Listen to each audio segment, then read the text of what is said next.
I'm here in my car like a proper YouTuber, and I'm drinking a smoothie out of a bowl. It's mango and spinach and banana. It's basically like green ice cream, and I love it. As you can see from the title, I will be taking a 30-day Facebook retreat.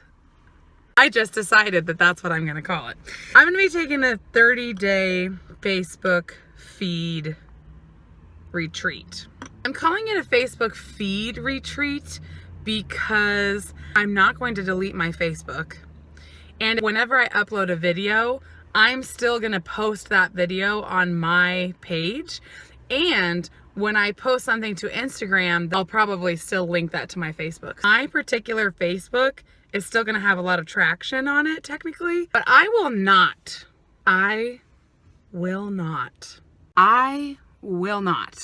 be looking on my Facebook feed for 30 days. I won't be scrolling for 30 days. And it makes me sad to an extent because I do have a lot of friends who I think post really sweet things and who I would like to know like how they're doing, but it's just for 30 days and I want to see what happens to myself and my psyche. I was in the car yesterday on the way to my parents' house with my husband, Kenny, my sister Kylie, and my little brother Tanner. You have seen all of those people on my page. And someone posted something and it came up on my feed that was just so...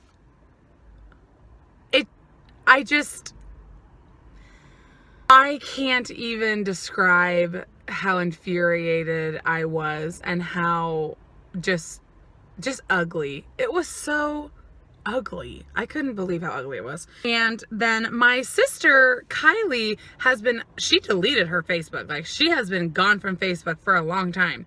And I start freaking out and everybody's like, oh, what happened? And I read it and then Kylie just kind of sits there like,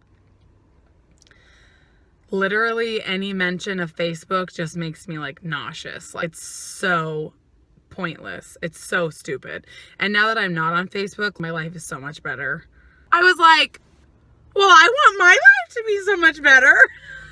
And Kenny goes, well, I don't really have a problem with Facebook, with what my friends post. And I was like, I have a huge problem with what my friends post because I have friends who are so insanely conservative and I have friends who are so insanely liberal.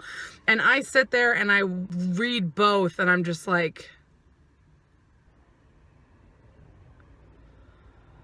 no, just no.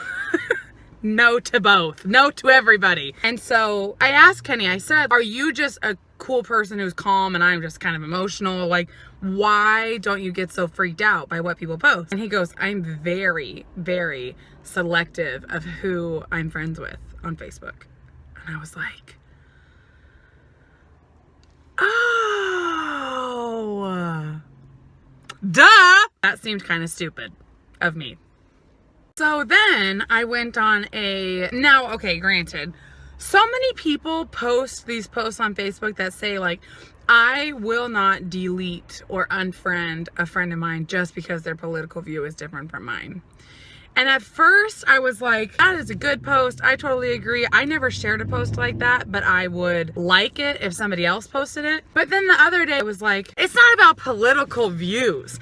I'm not saying you can't have your political view, but there is no reason for me to have to ingest your criticism or your opinion of everything all the time. Because it isn't only that people were saying things and I didn't like it, they were actually affecting me.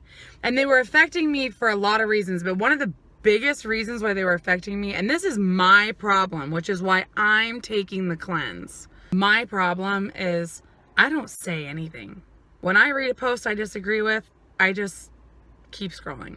When I want to say something, I don't say anything. And I don't want to keep living my life like that. Like, I don't want to be so afraid of losing friends and then therefore like squelching myself, because I just had this feeling like I was suffocating. Like I literally had, and it was infiltrating other parts of my life, which this is so weird that I feel so seriously and so strongly about something that is on the internet that isn't a real thing. It's crazy.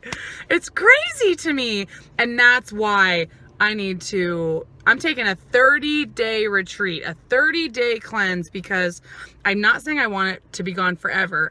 I might at the end of the 30 days, but as of right now, I don't know.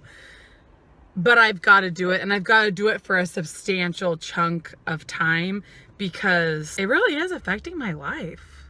Super first world problem, but if I can do something about it, why don't I do something about it? Those are the two things. If you feel like you've got lots of negativity or lots of opposing things happening on your Facebook, you can either take a 30-day feed cleanse like I'm doing, no scrolling for 30 days, or you could delete those people. It's okay to delete people.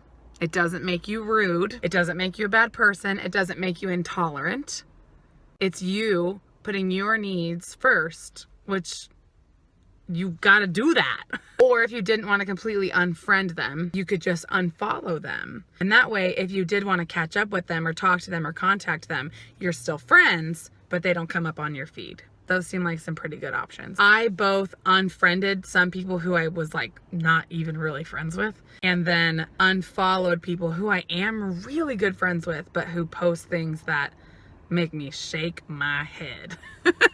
I guess a little piece of wisdom I would give out is, why do I continue to allow people to spew negativity and spew hate, and I sit there and I just take it?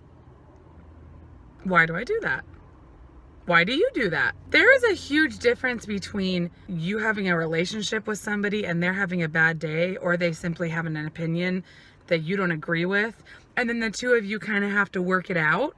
That is valid. You cannot just tell everybody, no, don't say anything negative to me. I'm not doing negativity anymore. You can't do that. But you cannot allow yourself to be abused or to be mistreated verbally, digitally, physically, emotionally, spiritually, sexually, mentally. And I'm not going to anymore. And I'll tell you how it goes. I hope I can inspire some people to cut out negative people from your life, because that's really what it comes down to. My sister made a point which I completely resonated with, which was she had someone in her life that she had to go, am I going to accept that person the way they are and stop freaking out about it? Or am I literally never going to speak to that person again? Because you could continue to live in misery and continue fighting all the time, but she had gotten to a level where she wasn't willing to fight all the time anymore. So she had to decide, am I not going to fight by accepting them and loving them, or am I not going to fight by cutting them out of my life? And all of the people on my Facebook, I don't want to cut them out of my life. I don't want them to feel like I don't love them. But there were a lot of people on there who I'm not really friends with, who are filling my feed with such negativity. And I realized that's a relationship I'm willing to cut. That is a relationship I am willing to cut. And it's kind of weird and kind of painful. And at the same time, super liberating.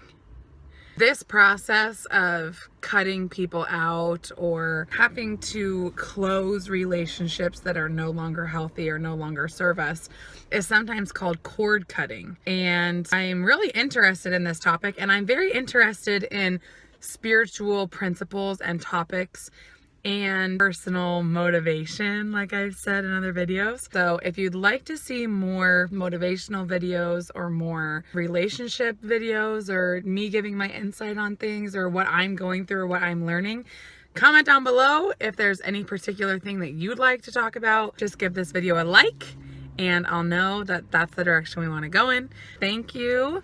And I may be back on Facebook in 30 days, and I may not be. I'll let you know. Have a good one.